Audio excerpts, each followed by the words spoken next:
Hello दोस्तों, আজি আমি আলোচনা কৰিম পৃথিৱীৰ সবতকে ভয়ানক সাপৰ বিষয়ে, যাৰ বিষয়ে আপুনি জানি আচৰিত হৈ যাব। আপুনি জানেনে ডাইনোসৰ থকা সময়ত সাপ ডাইনোসৰতকৈ ডাঙৰ আছিল, আৰু কিছুমান সাপৰটো দেখাও আছিল যাৰ দ্বাৰা সি বতাহত উৰি যাতে চৰাইৰ চিকাৰ কৰিব পাৰে। তো বোলক সাপৰ লগত জড়িত কিছুমান ইণ্টাৰেষ্টিং কথা আপোনাৰ লগত আলোচনা কৰোঁ, যাৰ বিষয়ে আপুনি জানি আচৰিত হৈ যাব। সাপ এই পৃথিৱীত 130 কৰোৰ বছৰৰ পৰা আছে, অৰ্থাৎ ডাইনোসৰৰ সময়ৰ পৰা, যাৰ মাজৰ পৰা কিছুমান সাপটো নিজতকৈ ডাঙৰ ডাইনোসৰক অতি সহজে চিকাৰ কৰিব পাৰিছিল। পৃথিৱীৰ ভিতৰত প্ৰায় 2500তকৈ বেছি সাপৰ প্ৰজাতি পোৱা যায়। ইয়াৰ ভিতৰত মাত্ৰ 20% সাপৰ মাজতহে বিষ থাকে।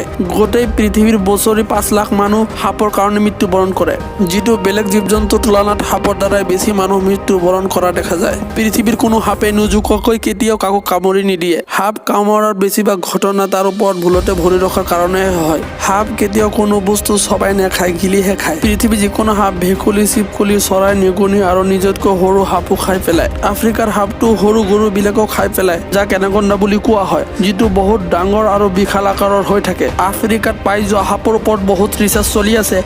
বৈজ্ঞানিকসকলে জানিব বিচাৰে যে তাৰ গাত এনেকুৱা কি বস্তু আছে যাৰ কাৰণে এই সাপবিলাক ইমান ডাঙৰ হৈ থাকে, যাতে সেই বস্তুবিলাক ইয়াৰ পিছত মানুহৰ ওপৰত প্ৰয়োগ কৰি ব্যৱহাৰ কৰিব পাৰে। নেশ্যনেল জিঅ'ৰ অনুসাৰে সাপ এবাৰতে নিজতকৈ ডাঙৰ চিকাৰ গিলিব পৰা শক্তি ৰাখে। আপুনি এইটো জানি আচৰিত হ'ব যে সাপ নিজৰ নাকৰ দ্বাৰা নহয়, জীৱাৰ দ্বাৰাহে শুংগে। সাপ জীৱাৰ দ্বাৰা আশে পাশে থকা অৱস্থাৰ খবৰ লৈ থাকে। সাপ কমেও বছৰত 3 বাৰ তাৰ গাৰ চমৰা বদলাই থাকে। আপুনি জানেনে আফ্ৰিকাত পাই যোৱা সাপৰ এক প্ৰজাতি এনাকোণ্ডাৰ আগত মানুহক বলি দিয়ে যাতে তাক খাব পাৰে আৰু সিহঁতৰ মাজত আকৌ আক্ৰমণ নকৰে। বেছিভাগ সিহঁতে বাহিৰৰ পৰা অহা মানুহক ধৰি সাপৰ আগত বলি দিয়ে। আপুনি এইটো শুনি আচৰিত হ'ব যে সাপে কোনো বস্তুৰ শব্দ শুনা নাপায়, কাৰণ সাপৰ কাণ নাই, অৰ্থাৎ সি কলা। বিনৰ শব্দ শুনি সাপ অহা এইটো মানুহৰ মাজত পেলোৱা অন্ধবিশ্বাসহে হয়। আৰু কেতিয়াও যদি সাপ আপোনাৰ পিছত পৰে, তাৰ পৰা জান বচোৱাৰ সহজ উপায় হ'ল যে সাপৰ দৰে বেকা বেকিকৈ দৌৰিব। যদি আপুনি চিধা চিধা দৌৰে, সাপ আপোনাক স্পীডত ধৰি পেলাব, আৰু যদি বেকা বেকিকৈ দৌৰে তেনেহ'লে সাপ সোনকালে ভাগৰি যায়। সবতকৈ দুৰ্লভ আৰু কম প্ৰজাতিৰ সাপ চেণ্ট লুইচ ৰেচাৰ হয়। ইয়াৰ ভিতৰত মাত্ৰ 1800 সাপহে জীয়াই আছে।